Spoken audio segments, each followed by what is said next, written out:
memunculkan persoalan etika politik yang mendasar. Hal ini sangat berhubungan proses pelolosan Gibran.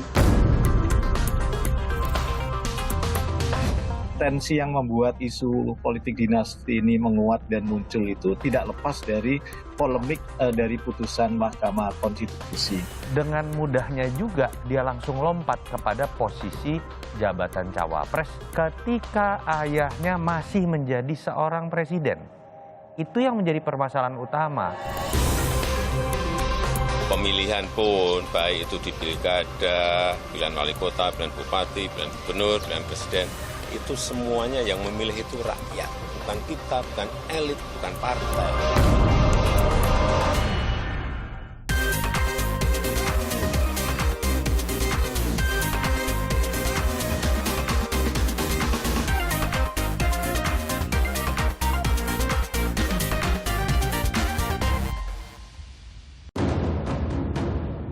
Akhirnya mendaftar juga. Setelah deklarasi 22 Oktober 2023 lalu, pasangan Prabowo Gibran mendaftarkan diri sebagai bakal calon pasangan Capres-Cawapres pada 25 Oktober 2023. Jalan panjang terpilihnya Gibran terbuka setelah Mahkamah Konstitusi mengabulkan sebagian gugatan terkait pejabat negara yang terpilih melalui pemilu untuk dicalonkan sebagai capres atau cawapres, walau belum berusia 40 tahun. Tuduhan politik dinasti mengemuka. Putusan ini menjadi kontroversi di tengah publik. Pengamat politik Universitas Airlangga menganggap ada pelanggaran etika politik yang mendasar. Kandidasi Gibran Rakabuming sebagai calon wakil presiden dari pasangan Prabowo Subianto dalam Pilpres 2024 memunculkan persoalan etika politik yang mendasar. Hal ini sangat berhubungan dengan proses pelolosan Gibran sebelumnya di Mahkamah Konstitusi yang memunculkan banyak kontroversi baik terkait dengan konflik of interest dan indikasi yang sangat kuat tentang bagaimana Mahkamah Konstitusi sebagai lembaga yudikatif digunakan menjadi instrumen bagi kekuasaan yang mendorong Gibran untuk naik. Dugaan konflik kepentingan dan upaya memanfaatkan pilar yudikatif menjadi sorotan publik. Hasil survei Litbang Kompas mengungkap reaksi publik atas majunya Gibran sebagai cawapres Prabowo. 60,7% responden menyatakan hal tersebut sebagai bentuk politik dinasti. Jajak pendapat ini dilakukan 16 hingga 18 Oktober 2023. Gibran ini kan muncul ketika Pilkada 2020, seperti halnya Bobi Nasution, iparnya yang juga maju di Pilkada Kota Medan di tahun 2020. Wacananya tidak begitu kuat dibandingkan wacana sekarang soal politik dinasti yang sama-sama keduanya maju dalam kontestasi politik. Tensinya menjadi kuat ketika memang proses di MK, kemudian hasil MK itu kemudian menyatakan ada yang menyatakan usia 40 tahun bisa maju pilpres atau pengalaman sebagai kepala daerah. Artinya memang tensi yang membuat isu politik dinasti ini menguat dan muncul itu tidak lepas dari polemik dari putusan Mahkamah Konstitusi. Politik dinasti yang menjadi kontroversi di tengah publik saat ini ternyata ada dalam tubuh partai politik di negeri ini. Agus Harimurti Yudhoyono menjabat Ketua Umum Partai Demokrat, sementara sang adik Edi Baskoro Yudhoyono alias Ibas menduduki jabatan sebagai Wakil Ketua Umum. Sementara sang ayah, Presiden RI ke-6 Susilo Bambang Yudhoyono menjabat sebagai Ketua Majelis Tinggi Partai Demokrat.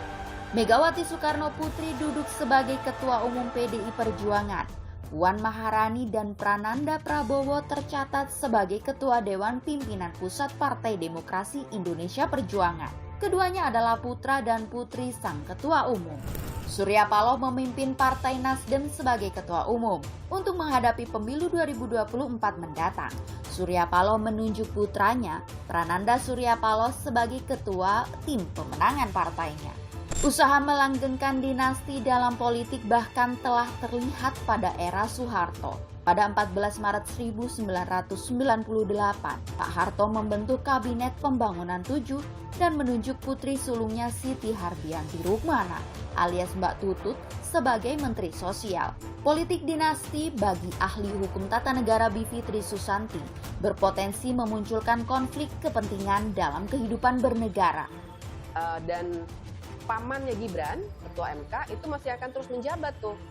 Sampai tahun depan juga masih menjabat. Jadi tentu saja tidak bisa dihindarkan nanti ketika masyarakat punya kecemasan yang sangat tinggi. Bahwa lagi-lagi apabila nanti di ujung ya, misalnya 2 putaran begitu, kalau misalnya 3 kan pasti ada 2 putaran ya. Nah putaran kedua misalnya mereka masuk dan kemudian ada sengketa hasil, ya tidak bisa disalahkan kalau kita semua menduga, wah ini nanti pakai lagi nih pamannya. Karena ternyata sudah efektif untuk bulan ini. Menurut Direktur Eksekutif Carta Politika Indonesia Yunarto Wijaya, publik bereaksi negatif atas dugaan politik dinasti pada majunya Gibran sebagai bakal cawapres Prabowo karena hal itu terjadi saat ayahnya masih menjabat sebagai Presiden Republik Indonesia.